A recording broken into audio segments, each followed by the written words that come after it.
Hey! Tambala na! At eto na sila, ang nag-iisang masugid na tagahanga ni Nicole Yala. Chris Chuper! Kasama ang nag-iisang diehard fan ni Chris Chuper, Nicole Yala! Mula sa Mahiwagang Burnay,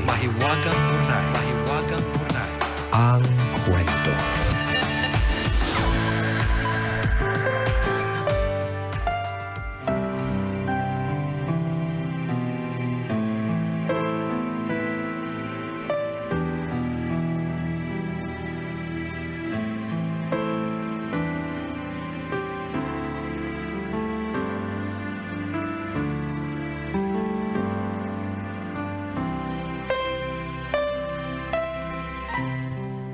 Dear Nicole and Chris, itago nyo na lang ako sa pangalang Jem. 26 years old at tambalanista since 2016. Sumulat ako para ibahagi sa inyo ang isa sa pinaka-nakaka-stress na yugto ng buhay ko.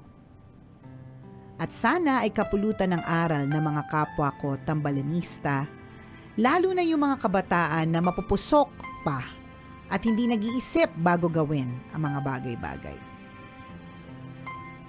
Second boyfriend ko si Royce. 2 years na kami pero nagloko kaya nakipag-break ako. Kahit break na kami, pasulput-sulput pa din si Royce sa buhay ko. Minsan nandyan, minsan wala. Magchat-chat kung trip niya at babalik kung gusto niya. Hindi ko lang pinapansin kasi may girlfriend. December last year, nagparamdam siya ulit. Dahil single naman ako, at single naman siya, nakipagbalikan ako. Nag-aayos daw siya ng mga papeles dahil mag-a-abroad siya. Gusto daw niya ako makita bago siya umalis kaya pumunta ako sa apartment niya. At may naganap sa amin. He was my first. Hindi man lang ako hinatid pa uwi. Ginost din ako agad-agad. Hindi na binubuksan ang mga messages ko at sa halip na masaktan, mas nag-alala ako na baka nabuntis ako. Hindi pa naman ako handang maging ina. Wala akong nagawa kung hindi aminin ang katangahan ko sa nanay ko at 3 kong malalapit na kaibigan. Dinamayan naman nila ako pero nanatili akong tulala. Hindi ako makakain o makatulog na maayos at pakiramdam ko, yun na ang pinakamahabang 1 buwan ng buhay ko. Isinuko ko kay Lord ang mga susunod na kaganapan. Pagkatapos nun, dinatnan ako. Napapikit ako at nagpasalamat ng taimtim. Natutunan ko na may mga lalaking sasabihin ang lahat at gagawin ang lahat makuha lang ang gusto. May mga tao talagang lolokohin ka ng hindi nahihiya o nakukonsensya sa ginawa nila. Hindi dapat basta-bastang nagtitiwala. Bago gumawa ng anuman, kailangang handa sa kahihinatnan para walang pagsisisi sa huli. Salamat sa pagbasa ng sulat ko, Nicole and Chris.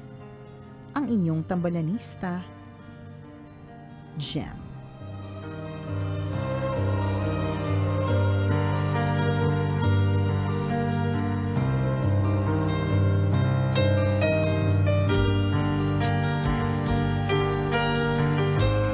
Hello sa'yo, Jem! Na masayang-masaya kasi dinatnan. Ayan, ang daming nakaka-relate sa ganyang klaseng eksena. 'Di ba? Yung mga hindi nag-ingat, hindi nag-isip, yes, nagpadala sa kapusukan, ganyan. Sige-sige lang, ganon. Sige-sigigang, tira-tiragang, ganyan. Yung mga ganyan, masarap sa pakiramdam yung wala naman palang dapat ikatakot, ganyan. At pinagbigay, dami na namang gustong sabihin ng utak ko eh. Hindi kakasabi mo kanina ng hiyas yan kanina. Kakahiya sibuyas kasi tsaka sandata eh. Ayan, yung ganyan kapag ka binigay sa iyo yung ganyang pagkakataon na wala ka naman palang dapat nang ikatakot, huwag mo nang uulitin ha. Correct. Huwag ka nang gumawa ng isang bagay na pagsisisihan mo sa huli. At yun naman ang kagandahan nitong kwento ni Jem, 'di ba? Na pwede kang matuto from our mistakes, 'di ba? Yun. Pwede ka talaga matuto from our mistakes at yung pagkakamali talagang sadyang ganyan eh. Nagkakamali tayo, hindi talaga tayo perpekto 'di ba? Ang dami mga natin blackheads doon pa lang. Doon pa lang alam nang may chismis tayo, 'di ba? So doon pa lang alam nating hindi tayo perpekto. Pero ang mahalaga dito, pagka nagkamali, babangon at matututo mula sa pagkakamaling 'yan. So very good naman sa iyo, Jem. At ngayon, 'di ba? Ito'y pagpapaalala doon sa lahat, 'di ba? Na hindi lahat po ang ending ay katulad ni Jem na dinatnan ha. May mga iba talaga na nagiging single moms. May mga iba dinatnan talaga. ng bata. Dinatnan talaga ng bata, 'di ba? Dinatnan na sila after a year kasi Correct. after a year lang manonormalize yung cycle. Ganon, hindi lahat ganon ha. Pero kapag ka nangyari man 'yon, the baby is always a blessing. Hindi kasalanan ng baby kung mapusok ang magulang. At hindi kasalanan ng baby na ginost siya ng mga magulang, mga gumawa, 'di ba? Blessing pa rin lagi ang bata. So ulitin lang natin, hindi lahat katulad ni Jem ang ending ha. Yung ibang ending nila talagang hindi na sila dinadatnan ng period at nabubuntis na sila talaga ng tuluyan. Correct. Diba? Panibagong lesson naman yon. So kanya-kanyang lesson, depende sa tao. So for Jem, ito yung lesson na natutunan niya. Para dun sa mga nagtuloy sa pagiging single moms or single parents, may panibagong lesson din naman yon. Totoo yun, no? Ang dami ng lesson na pwede makuha, hindi lamang in terms of parang going into a relationship. But yung maging maingat lang tayo na panghimasukan ng ibang tao, yung peace natin. Tama. For example, nananahimik ka naman eh. Pero lumapit sa'yo itong matamis ang dila. Di ba? In whatever form, pwedeng gusto niya makuha yung katawan mo, gusto niya makuha yung tiwala mo, 'di ba? Gusto niya makuha yung decision mo. 'Di ba? Kukunin niya 'yan eh. May mga taong dadating po sa buhay natin na lalapit sa atin for a self-serving intention. Correct. 'Di ba? Akala natin Pansariling kapakanan. Yes, akala natin nag-concern sa atin. Huy, Mars, alam mo, ganito talaga eh. Ganyan hanggang sa makuha na yung loob mo at magtiwala ka na sa kanya at makuha na kung ano man yung lihim na intention niya. Yan. Pwedeng scam, pwedeng kunin yung asawa mo, Correct. pwedeng manloob sa bahay mo, Totoo. 'di ba? Pwedeng nakawin ang ari-arian mo. Pwedeng Lalapit kunin at ang iyong hiyas. Yeah. Diba? Hindi ko ano man ka. Lalapit at lalapit sa may mga ganyan tao. Totoo. Pasasakayin ka sa kanilang sinasabi, bitag sa madaling salita. Maraming trap na ganyan. Correct. Yun pala, Ang intensyon ay lokohin ka. Yes. Hindi lamang sa relationship ha. Maraming ganyan na Yung mga nasa scam. Correct. Yes. Nagtiwala tayo masyado, napaniwala tayo sa mabubulaklak na sinasabi.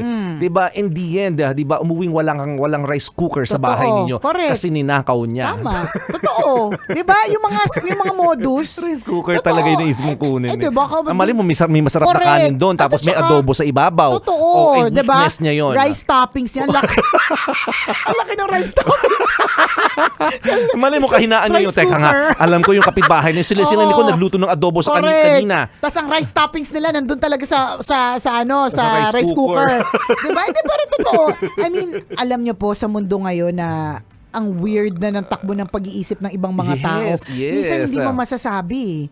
Diba? Na parang tinamisan niya ang kanyang dila, nagpaka-simpatiko, romantiko, diba? Para makuha yung rice toppings, diba? Pero may kinuha sa'yo. Yes, yes. Diba? Na hindi mo naman gustong kunin niya yun sa'yo. Tama. Ganyan. So tama si partner, maraming pwedeng manloko sa'yo. Hindi lang katulad nitong kay dito sa tambalanisa natin, ang kinuha ay yung kanyang katawan, diba? May Correct. mga iba talaga na iba yung kinukuha. So maging ano din po tayo, maging maingat. So yun yung sinasabi natin, 'di ba? Na maaari nga tayo magkamali, may kinuha sa atin, 'di ba? Na scam man tayo sa kung ano man, pero ang importante, what is the lesson lesson that you have learned? Correct. Ano ba yung lesson na natutunan mo mula dito? Kay Jem, sa susunod na pag may lumapit ulit sa'yo at nangako na naman ng kung ano-ano, huwag kang Yan. basta-basta naniniwala. Tama. Huwag kang basta-basta papayag. Correct. Hindi ko alam kung actually double-edged sword yung trust sa sa ibang tao no. Pwedeng yung trust issues. Pwedeng beneficial or favorable sa'yo kasi nagiging mas maingat ka, or pwede rin namang hindi favorable kasi maaaring opportunity na yun, nagduda ka pa. Totoo. Diba? Kaya kailangan natin laging magdadasal na bigyan tayo ng wisdom. Yes, Oo, yes. Kasi, ng guidance. totoo. Ng guidance. Kasi alam mo, totoo ka dyan eh. Tsaka hindi lahat ng tumutulong tunay na may magandang intention. Correct. Oy, totoo yun diba? Na parang akala mo nagmamagandang loob. Yung pala mas mapapahamak ka. Totoo Pero meron din yun. naman talaga na yung pagmamagandang loob niya para mabigyan ka rin ng tamang oportunidad or pagkakataon para kumita, maging mas masaya, mas maging Yes. bongga, 'di ba? Kaya dapat lagi nating pagdadasalan niya na bigyan tayo ng proper na guidance at wisdom. Ay, ano ka Kung ba? ano. Anong tawag dito? Oo, tanga ko lagi nga sa scam. Inuna ko na.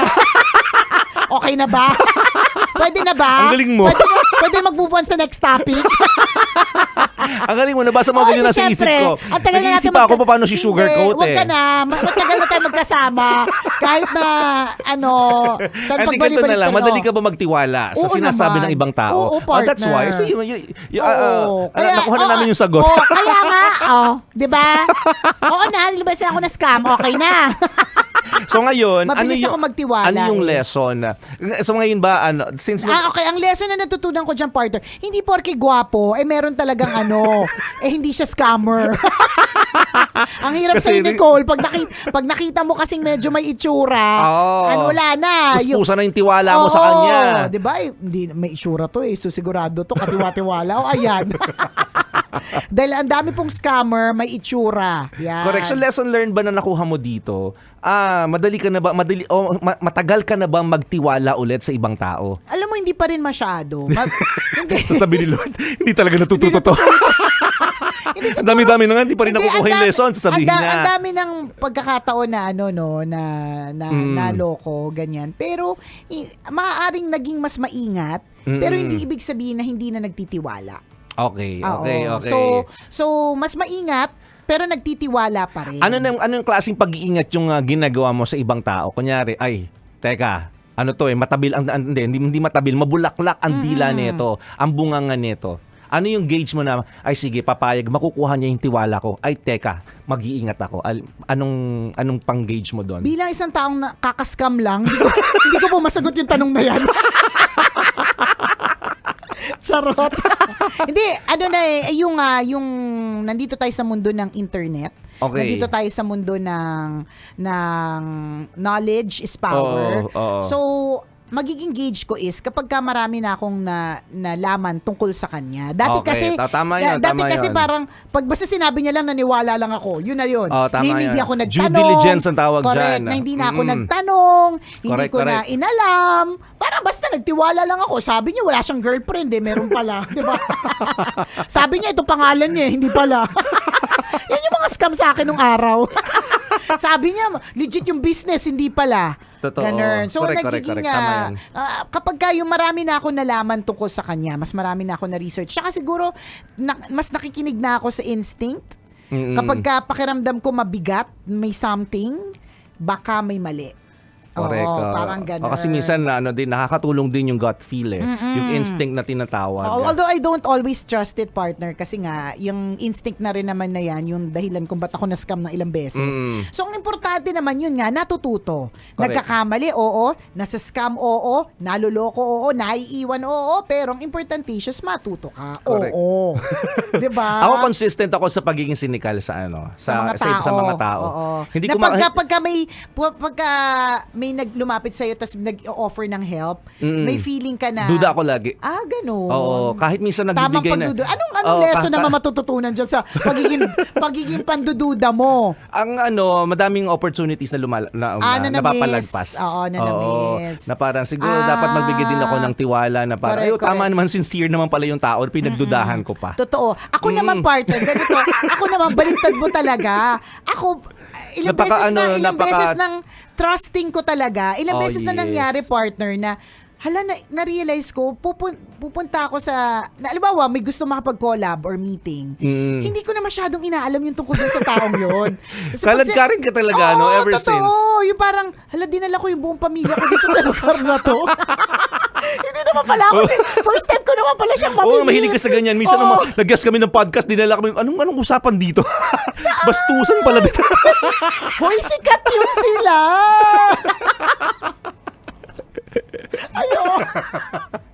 Parang may mga tanong kami hindi masagot. Ito naman payag ng payag. Sige, guest tayo. Kaya nga 'di ba nung huling may offer sa atin sa ganyan, tinanong muna kita. Partner, gusto mo ba 'to? Kasi nga medyo napasubo kami talaga. sabi ng host kay Nicole, alam ko ng kulay nung sayo. Sabi ng host sa akin, alam ko na gaano ka kalalim. Yung pareho kami walang masagot sa ingay namin to sa radyo, ha? At saka partner, yun yung dahilan kung bakit natatakot ako kapag yung asawa ko makikinig ng podcast. Hindi ko kasi alam kung saan episode yun eh. So lagi ko sinasabi, huwag ka na makinig dyan. Hindi ka pa nagsasawa sa boses ko. Kasi nga, sige ka lang na sige. Kasi oo lang ako Kalad ka rin ka. Oo, ilang beses na yun na parang, pupunta tayo dun sa lugar na yun. Kasama ko pa yung buong family ko. Na hindi ako sigurado, hindi ako masyado nag-usisa, hindi ako masyado nagtanong, di ba? Kung ikakapahama ko ba yun, dinamay ko pa yung family ko. May ganun ako hanggang ngayon. Oo, di ba? So, lesson learned. Hanggang ngayon. Lesson learned. Hindi mag-research ka muna. Tanong-tanong rin. Tanong-tanong ka din, di ba? Kasi nasa mundo na nga tayo ng knowledge. Correct. Ganun. Maging maingat sa mga Kasi ako naman, sa mga taong lumalapit. So, ang ending naman sa akin nun, wala akong napapalagpas na oportunidad. Feeling ko. Oh, that's good. That's feeling good. Ko, kaya lang hindi lahat ng oportunidad, tamang oportunidad. Oo, minsan scam din. Minsan scam din. Nako, next time, pwede ba sa podcast? Kwento natin. Sige, kwento natin yun sa podcast, sa mga ganyang klase mga eksena. Maraming salamat sa iyo, Jem, for sharing your story with us. At kung ikaw, Kabisyo, meron ka rin kwento na gusto mong i-share sa amin, pwede mo kami i-email. Send your stories at mahiwagangburnaystory@gmail.com. Malay mo, kwento mo na ating pag-usapan sa mga susunod na araw. Kaya send mo na yan, Kabisyo. Muli ako po si Nicole Yala. At ako naman si Cambio King Chris Chuper. Na nagpapaalala, walang matatag na relasyon sa malanding may determinasyon. Yun! Kailangan pa bang i-memorize yan? Love Radio. Basic!